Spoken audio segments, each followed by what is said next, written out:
bienvenue sur Ciné Passion Vintage. Aujourd'hui, allez, on va faire un voyage en Irlande. Et quand je vous aurai chanté ce petit air,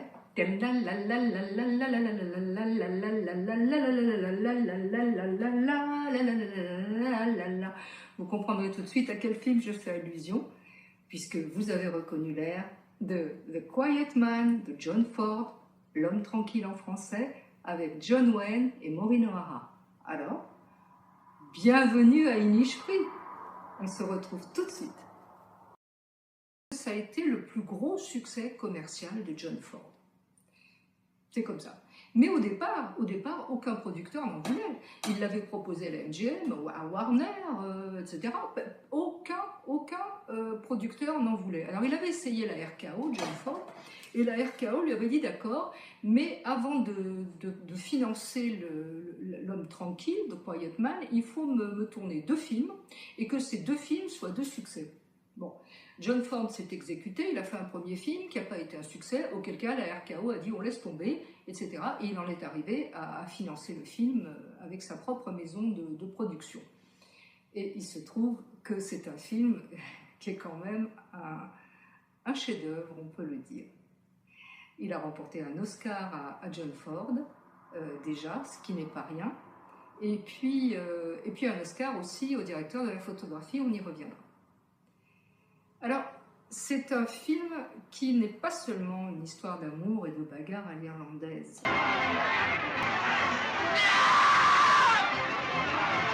Cette scène de bagarre, je trouve qu'elle est digne d'Astérix et Obélix. On croirait le combat dans les villages d'Armorique que nous connaissons bien. Ça reste une comédie, The Quiet Man. C'est un film contre la violence. Alors ça pourra peut-être vous surprendre quand on voit l'énorme scène de bagarre de la fin entre Sean Thornton et puis Red Will Danaher. Mais c'est quand même un film contre la violence.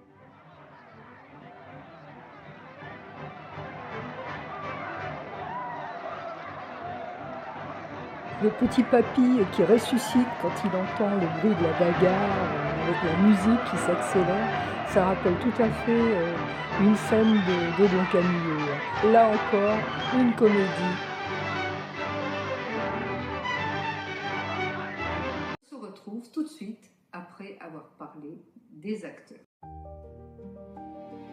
John Wayne, l'égérie de John Ford, parce que c'est avec lui qu'il a tourné un certain nombre de films qui ont fait son succès. Alors il commence en 1939 avec La Chevauchée fantastique, après ça sera Le Massacre de Fort Apache, Le Fils du désert en 1948, La Charge héroïque en 1949, Rio Grande 1950, Prisonnière du désert en 1956, L'homme qui tua Liberty Valance en 1962, mais c'est sous la direction de Henry Hathaway qu'il aura l'unique Oscar de sa carrière, en 1970, l'Oscar du meilleur acteur pour $100 pour un shérif.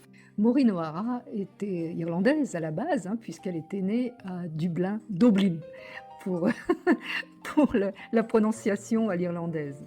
Alors, elle commence à faire sa carrière au cinéma à 19 ans sous la direction d'Alfred Hitchcock dans La Taverne de la Jamaïque. Et là, en fait, elle avait été remarquée par Charles Laughton, qui sera son partenaire également dans un autre film, Quasimodo, de William Dieterle. Elle poursuit sa carrière à Hollywood. Il faut signaler aussi qu'elle est l'actrice fétiche de John Ford depuis qu'elle était verte ma vallée en 1941. Et celui-ci la dirige encore à 4 reprises. Elle est aussi la partenaire féminine préférée de John Wayne, avec qui elle partage l'affiche dans 5 films, Rio Grande, L'homme tranquille et L'aigle vole au soleil. 3 réalisations de John Ford. Le retrouvera, John Wayne, dans Le Grand McLintock et Big Jake. Alors il faut dire aussi que Maureen O'Hara avait une très très belle voix de soprano. Elle aurait voulu chanter à la base. Elle était magnifique, c'était une véritable rousse aux yeux verts. Et je me souviens avoir lu qu'Anthony Quinn, avec qui elle avait tourné un film de pirate, où lui il avait un second rôle, avait dit qu'elle était tellement belle qu'il avait été... Et il avait été tellement impressionné par sa beauté qu'il avait oublié une partie de son texte. Barry Fitzgerald, c'est le petit Mick O'Flynn. Et j'adore ce personnage dans L'homme tranquille. Et lui aussi, comme Maureen O'Hara, il était né à Dublin, et il y est mort d'ailleurs dans cette ville. Donc c'est un acteur irlandais, qui joue notamment dans la pièce de Sean O'Casey, Juno and the Peacock, qu'il joue également dans le film du même nom d'Alfred Hitchcock. Il arrive à Hollywood pour participer à une autre œuvre de Ocassi, Révolte à Dublin, qui sera réalisée par John Ford. Il fait ensuite carrière jouant dans des films tels que Les Hommes de la mer de John Ford, Quelle était verte ma vallée, encore de John Ford, 10 petits indiens de René Clair et surtout L'homme tranquille. Sa carrière cinématographique à Victor McLaglen, elle commence réellement lorsqu'il rejoint Hollywood en 1920. Sa rencontre avec John Ford est un tournant. En 1928, Ford lui confie le rôle principal de Hangman's House et surtout, en 1934, son premier grand rôle dans La Patrouille perdue. Enfin, l'année suivante, avec Le Mouchard, il remporte l'Oscar du meilleur acteur. Et surtout, le film de Joseph von Sternberg en 1931, Agent X-27, Dishonored en anglais, où Victor McLaglen incarne un agent secret russe aux côtés de Marlène Dietrich. Au cours des années 1940, Ford fait appel à lui pour de magnifiques seconds rôles dans son cycle de la cavalerie, Le massacre de Fort Apache, La charge héroïque en Rio Grande en 1950. En 1952, évidemment, dans L'homme tranquille, il décroche une nouvelle nomination aux Oscars, cette fois dans la catégorie du meilleur second rôle. Mildred Natwick, c'est une actrice américaine et c'est elle, la veuve Tilane. Au cinéma, en 1940, elle tourne Les Hommes de la mer de John Ford. En 1945, ce sera Le Cottage enchanté, c'est charmant, de John Cromwell. Et puis, elle a tourné aussi dans des comédies, notamment avec Danny Kaye, le bouffon du roi. Je suis impardonnable parce que j'allais oublier son rôle dans Mais qui a tué Harry d'Alfred Hitchcock en 1955. Et en 1988, elle tourne également dans Les Liaisons dangereuses de Stephen Frears, où elle incarne Madame de Rosemonde. Ward Bond, il fait ses débuts à l'écran en 1929 dans Salute de John Ford, avant de jouer dans plus de 200 films par la suite. Il a eu une longue relation de travail avec les réalisateurs John Ford et Frank Capra. Alors John Ford, évidemment, dans La prisonnière du désert, Sur la piste des Mohawks, L'homme tranquille et Le massacre de Fort Apache. Et pour Frank Capra, New York, Miami et La vie est belle, bien sûr. Parmi les autres films connus de sa carrière, Possible Monsieur Bébé et Autant en emporte le vent. Et aussi Le Faucon maltais et Sergeant York. Sur Shields, c'est le frère de Barry Fitzgerald qui s'appelait en réalité Shields. Alors, comme son frère, il a débuté à l'Abbey Theatre de Dublin, puisqu'il lui aussi il était né à Dublin, avant de jouer au théâtre à Broadway. En 1940 et 1941, il met en scène à Broadway 2 pièces qu'il interprète, dont Juno and the Peacock de Ocassi, ça ne vous surprendra pas, qu'il crée à l'Abbey Theatre en 1924. Un de ses rôles les mieux connus, en 1952, celui du révérend Cyril Playfair, où il retrouve son frère, bien entendu, ainsi que le réalisateur John Ford, avec lequel il avait déjà tourné plusieurs fois précédemment. Alors au cinéma, qu'est-ce qu'il faut dire comme film notable?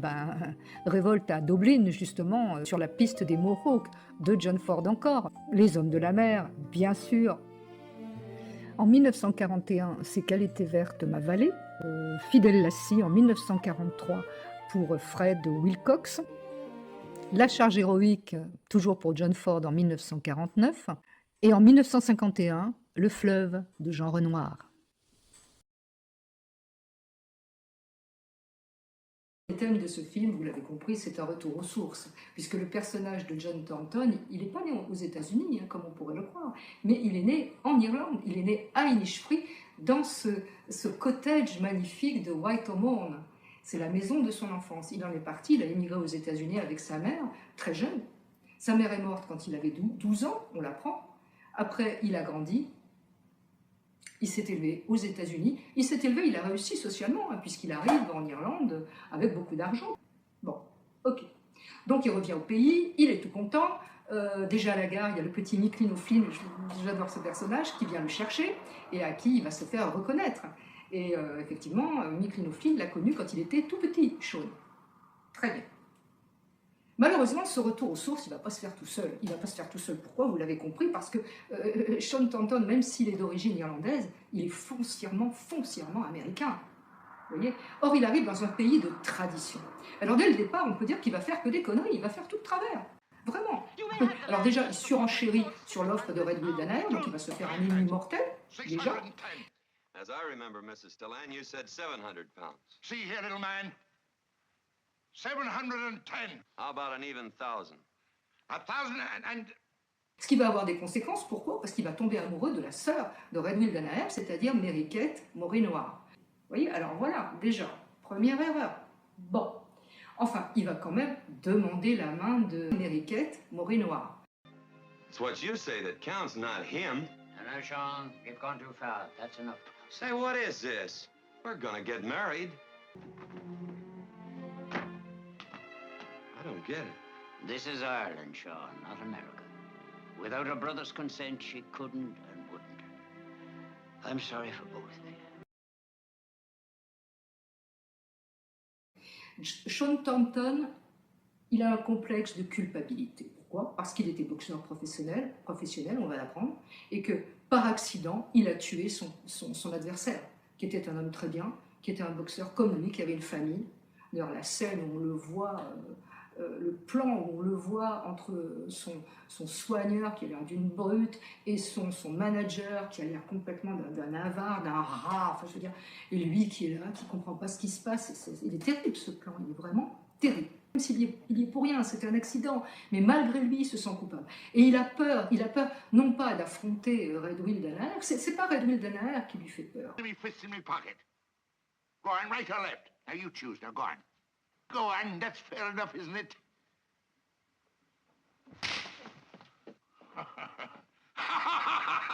The fighting Thorntons!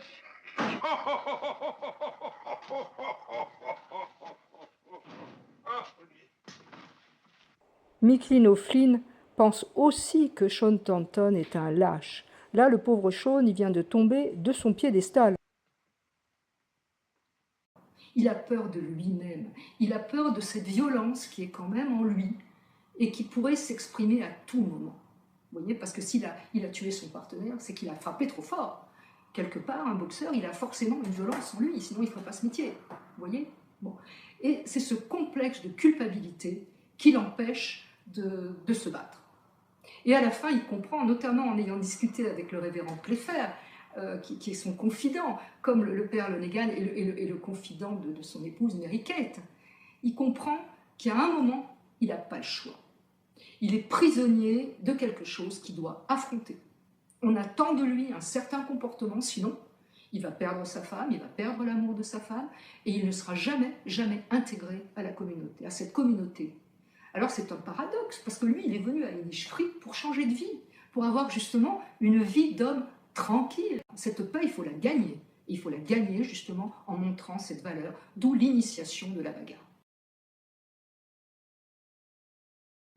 Mais John Ford n'approuve absolument pas la violence. C'est faux. Vous voyez, la violence, elle est justifiée par cette initiation, mais une fois que l'initiation est faite, c'est terminé. Kate Danaher, on l'a vu, c'est une femme volontaire, elle sait ce qu'elle veut, elle peut être violente. Et le plus violent, pendant toute la première partie du film, c'est pas lui, c'est Mary Kate. Mary Kate, vous verrez les scènes que j'ai choisies, mais elle est d'une violence. Elle a une nature très passionnée, et c'est vraiment une héroïne fordienne. Pourquoi? Parce que ça n'est absolument pas une victime. Elle ne se laisse pas faire, elle est amoureuse de Sean Thornton, certes, mais elle veut garder son patrimoine, elle veut garder ses racines. Et qu'est-ce que c'est que ces racines? Ce sont déjà ses meubles, sa vaisselle, ses porcelaines de Chine, son clavecin, tout ça, ça lui vient de sa mère, de sa grand-mère, le berceau aussi. Hein. Bon. Et puis aussi, son héritage pécuniaire, c'est-à-dire l'argent en pièces d'or qui lui vient de son père, mais aussi qu'elle a gagné. Et ça, elle n'y renoncera pas. Elle veut que Sean Thornton réalise qu'il n'épouse pas une mendiante. Et elle ne le comprend pas, comme lui ne la comprend pas non plus. C'est-à-dire qu'elle pense qu'il ne va pas réclamer sa dot à son frère, à Red Will Danaher, parce qu'il a peur de lui. Elle pense que c'est un lâche. Et lui, il ne la comprend pas. pas Sean Tanton, il ne comprend pas non plus sa femme, il ne comprend pas toutes les histoires qu'elle peut faire pour quelques meubles, il ne comprend pas que c'est beaucoup plus que du matériel. Lui s'en fout du matériel, il l'épouserait volontiers nu et cru. Et on le verra, cette incompréhension, elle va cesser au moment où elle comprendra qu'il est réellement désintéressé. C'est pour ça que le passage où elle ouvre la chaudière pour qu'il balance le fric dedans, qu'il le brûle, cette séquence, elle est très importante parce qu'elle le teste. Là, elle veut vraiment savoir s'il est désintéressé ou pas. S'il ne le faisait pas, elle se dirait, il s'est foutu de ma gueule. En fait, le matériel n'avait pas d'importance pour lui, mais en fait, il ment. C'était bien de l'acheter. C'est pour ça qu'il n'osait pas réclamer la dot à Redwood Anaya. Mais là, le test, il va le passer avec brio. Tout ce qu'elle voulait, c'était qu'il prouve qu'il n'était pas un lâche. Il a réussi à le prouver. Elle est fière de son mari, elle est fière de leur amour. Et là, tout ira bien. La compréhension sera totale. Ça y est. Ils se sont rejoints, ils se sont enfin compris, et là, il pourra lui raconter sa vie. Et en même temps, il a quand même un tempérament. Je veux dire, la colère est en train de monter. Hein. Quand il lui a offert la voiture à cheval, le Tilbury ou je ne sais quoi, qui vont en ville faire des courses, et elle le tarabuste, elle le tanne pour qu'il aille réclamer sa dot à Redwood Anaya, qui est en train de vendre ses veaux de l'année ou je ne sais pas quoi, que lui, il refuse, qu'elle est limite à lui envoyer un coup de cravache, un coup de fouet dans la tronche, et que du coup, il est obligé, elle part, et lui, il est obligé de rentrer à pied. Vous verrez l'importance de la musique. Vous verrez l'importance de cette musique qui est fabuleuse. Elle rythme la montée de la colère de Sean Tanton, la montée de cette colère, et en même temps, il se retire. La montée de la colère, vous verrez le crescendo, et en même temps, il se retire, il refoule sa colère, il refoule. Parce qu'il commence à tanner quand même. Hein. Voilà, puis le fait de rentrer à pied, vous voyez, bon. Et vous allez voir la scène où il va la chercher à la gare, avant la grande bagarre finale.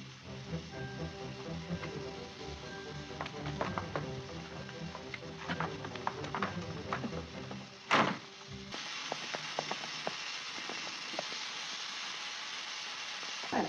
Les portières qui claquent font partie intégrante de cette partition musicale sur laquelle je et je faisais chanter le petit air au début parce que j'ai pas pu assister. Cette musique, non seulement très belle, tous les thèmes sont magnifiques, mais en plus elle colle parfaitement à l'action et à l'état d'esprit des personnages, et en particulier du personnage de Sean Tanton.